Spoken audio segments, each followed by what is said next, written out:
Sometimes things don't go the way we plan.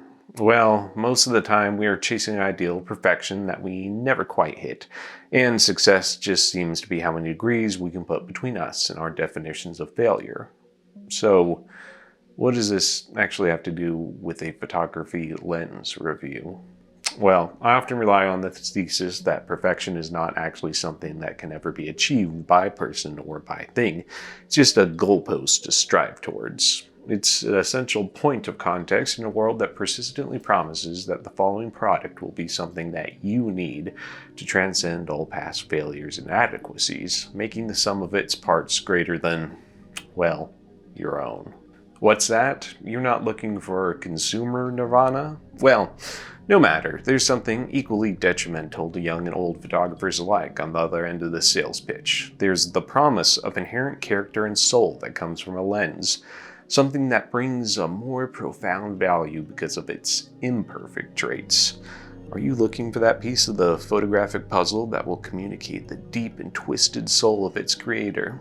Do you want to be the next Cartier-Bresson, Gildan, or hell, let's not limit this to just photography, even the next Kubrick? Well, there's no need to develop your own style. Just step past the line of starving artists and step right up to the store window.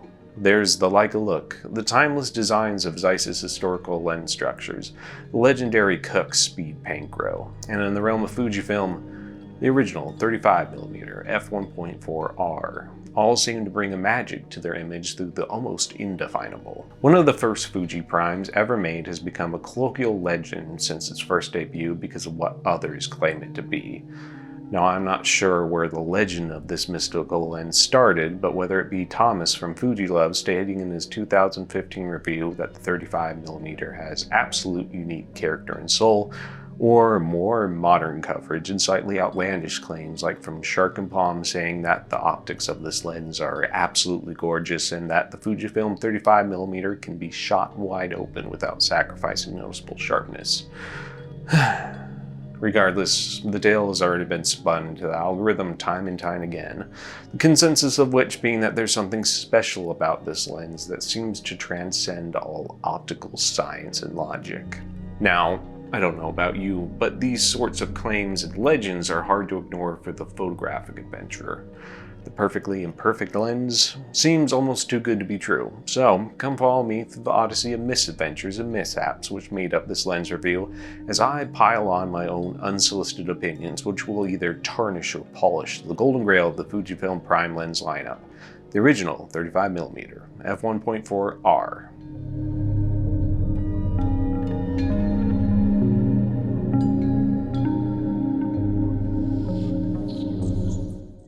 Alright, let's get these damn specs out of the way. The 35mm 1.4 is a relatively simple lens design with 8 elements and 6 groups, including a single spherical element. This streamlined optical formula allows the lens to be a minuscule 2¼ inches long and about 2½ inches wide, which of course means it balances beautifully on anything from the XT to the X Pro body, while weighing in about 0.41 pounds. Convenient?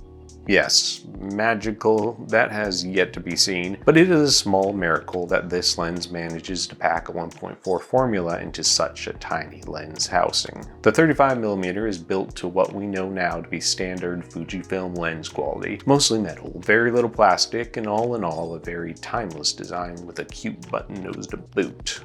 However, in terms of modernity, the age of this lens shows with the tech found inside, or more aptly, what's not. This lens relies on Fujifilm's older autofocus motors and focus-by-wire systems, making it a bit slower than the other children and quite a talkative thing when focusing both manually and on auto. The only other thing to note here is that this lens's aperture is constructed out of only 7 blades, which is a bit on the low end compared to some modern prime counterparts.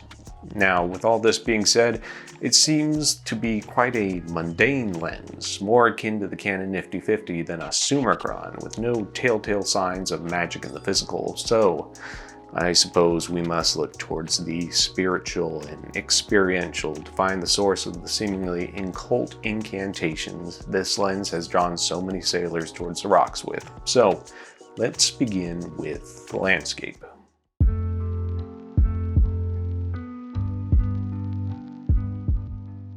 Well, it's been a particularly rainy winter in Southern California this year, which means it's waterfall season, baby. Now, there are only so many waterfalls that can be found in SoCal in the first place, but luckily for me, there's a vertical bit of condensation around the Santa Monica mountain range that is just accessible enough for some nut trekking in their camera equipment.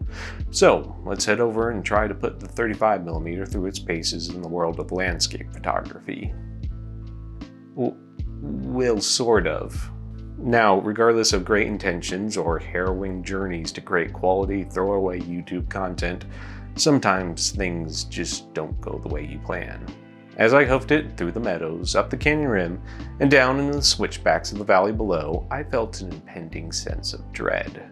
Not just because of the looming storm clouds coming in from the south, but from a piece of nagging knowledge stored away in most APS-C shooters' heads. The focal length on the tin is not always as advertised. When talking about APS-C focal ranges, you've got to multiply for the 1.5 times crop factor compared to the labeled full-frame focal lengths, which makes this lens actually a 52.5mm or thereabouts, even when the entire XF mount lineup is APS-C. Yep, they still mark it in full-frame terms. Now, 55mm is not unheard of when it comes to landscape photography. It's a great focal length for getting closer to your subjects or isolating parts of the landscape in wide open areas, but as I crept past the flowing water's edge over the last rocks and logs that guarded the rushing white waters nestled tightly at the end of the valley's craggy bosom, I knew I made a mistake. The focal length was much too tight to find any sort of meaningful composition, and, well, I only ended up taking this shot. While this shot wouldn't necessarily make the likes of Thomas Heaton cry blood, it's definitely not the best composition, and, well, it's fucking motion blurred to all hell, making it completely useless for our testing purposes. Head hung low, I trekked my way back out of the valley, wondering how I could possibly save this shoot, until I realized there's one surefire way I could test this lens: the good old pano. Now, if you spent some time on this channel before, you know that I'm a huge fan of handheld panoramas, and may even recognize this view from the horrific 55 to 200mm review I did a few years ago, and I rely on panos as a great way of testing sharpness edge to edge of a lens. At f8 and f1/950th of a second, this should be ideal conditions for any lens to perform its best, and as we flip over into the unedited version of this pano and zoom into about 100%, we can see that, well, image quality is just alright, at least in my eyes. It's weird. Center sharpness and contrast are fine, but it's definitely not the sharpest even in the middle of the aperture range. But as we look to the more contrasty areas of the image, we can see that chromatic aberration are pretty well controlled down to the microscopic level. I mean, but this still doesn't change the fact that our corners are just as well sort of sharp, sort of soft and muddy toward the edges, and it's a definite flaw that would turn most professional landscape photographers away if they're looking for a packable mid-range prime, and it's most likely attributed to the relatively simple lens design and lack of corrective elements.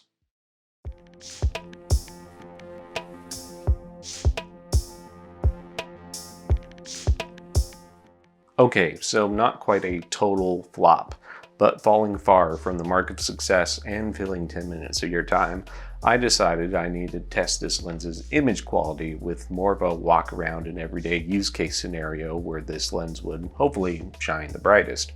So the missus and I packed up and hit the road for a little weekend getaway to Morro Bay, California. Now, I wanted to pace myself throughout this trip, so we started off with just a nice little walk around Morro Bay Beach before checking into our hotel for the evening.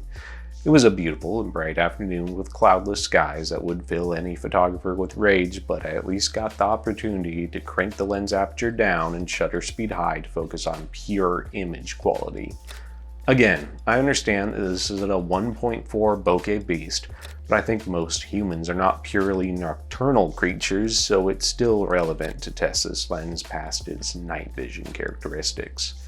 Looking at the images, it seems like this lens is sharpest, starting around 5.6 mark. I mean, as we noted during the landscape shots, it's not the sharpest thing in the world at the tighter apertures, but it's definitely no slouch either in the image quality department.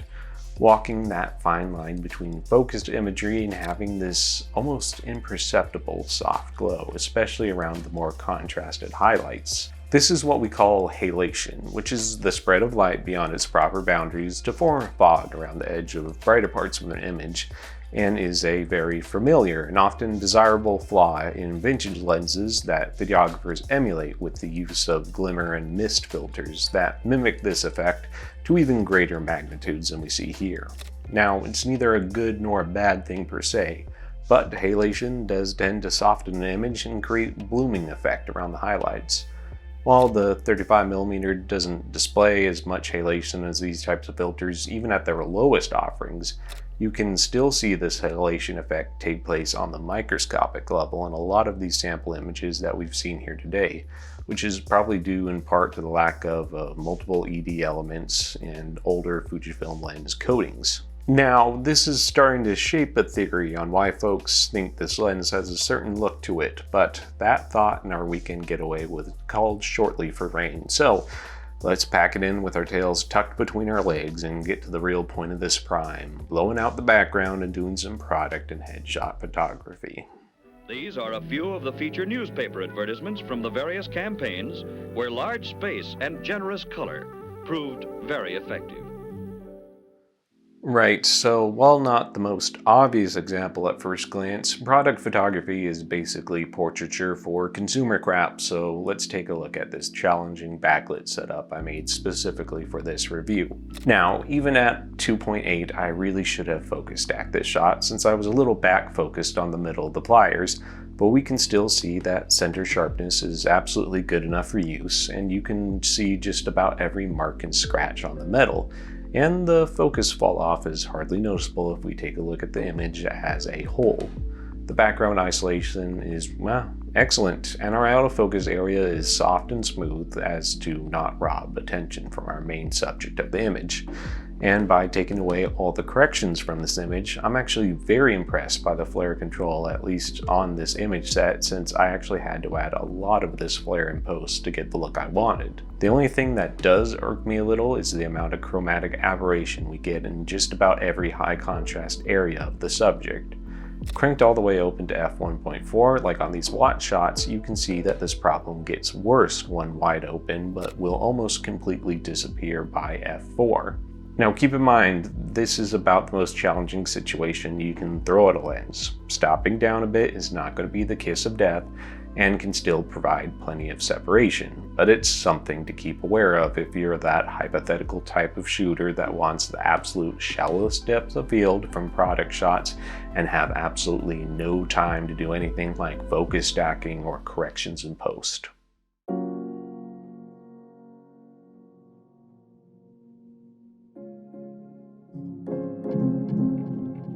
Yes, of course, our last stop on this journey is going to be testing this lens out with portraiture. Most of the time, humans or animals aren't shiny metal objects, and a little softness here and there is actually beneficial to portraiture work.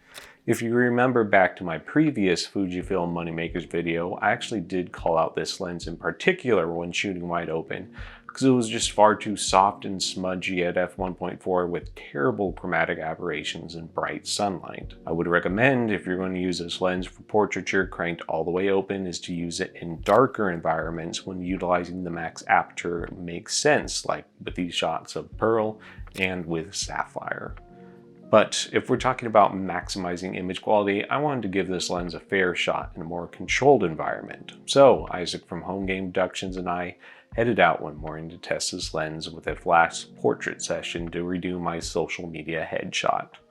Well, not redo as much as take my first proper headshot for the first time ever, but of course that's the curse of the photographer and neither here nor there. The first shot we have here is obviously not me, but Isaac standing in for a test at about f3.5. And this is a really good example of this lens's rendering power when purposefully stopped down just a bit. The detail level here is excellent, and as we zoom in on his face, we can see a nice and sharp in-focus area with a smooth and subtle focus drop-off around the cheeks and on the side of the head. The out-of-focus area here is smooth, soft, inoffensive, but it does tend to have a bit of blue-green chroma cast in certain areas. There was a bit of cleanup done to this shot, but you can still see well-defined hairs and pores across the entire face, which is extremely beneficial when doing corrections, because you'll be needing to sample different areas of skin to do blemish cover-ups and beard patches. The same thing can be said about my own headshot, with overall sharpness being fairly excellent and the same smooth bokeh with just a bit of color fringing. While it might not be the prettiest model to look at, even at f2.8 you can see just about every crater and valley of my face that I didn't bother to brush away. Sure, it's a little on the softer side at 2.8 compared to 3.5, but that's ultimately a good thing for the more haggard individual who might need a little help smoothing out their features.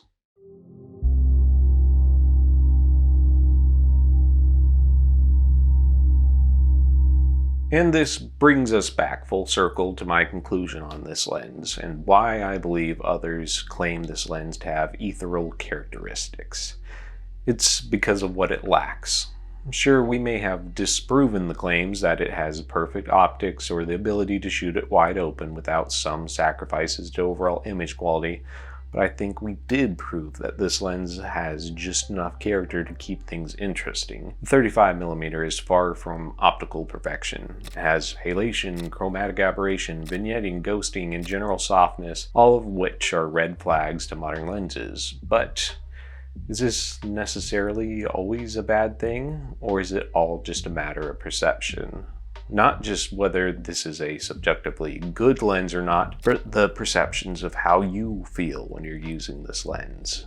Simply put, does its character and image quality add or subtract from the work that you're creating? Clinicality and theatrical charm have equal places within photography, and while it's up to the person behind the lens to actually dictate and then imbue these characteristics within an image, I think the 35mm f1.4R does a great job by walking the fine line between the modern and the vintage, having the modern creature comforts like autofocus and native lens support while giving the users some sort of charms and characteristics that they would find in vintage glass, without the hassle of having to source, refurbish, and adapt these lenses to their systems. But all of this being said, this is still a $600 USD lens that doesn't exist within a vacuum of a closed lens mount lineup like it once did. The X Mount user are spoiled for choice of first and third party 30mm-ish prime lenses like the newest Fujifilm 33 or Fuji 35 f2 or XC variants, the AF 35mm f1.4, the Sigma 30mm f1.4, and so on and so forth into the cheaper manual focus lenses and adapted X Mount market. As I end this video today, I'll repeat my wild pleas not to take my opinions too holistically either, and to do your own research into the 30-ish millimeter lens that fits your style shooting the best. And I'll leave some other reviews for this and other equivalent lenses down below to help start you on your journey. And yeah, that's about it. If you think I missed something or you have your own experiences with this lens, please do leave your thoughts down below, since I know it's a valuable tool for myself and for other viewers to move the conversation past my insane ramblings.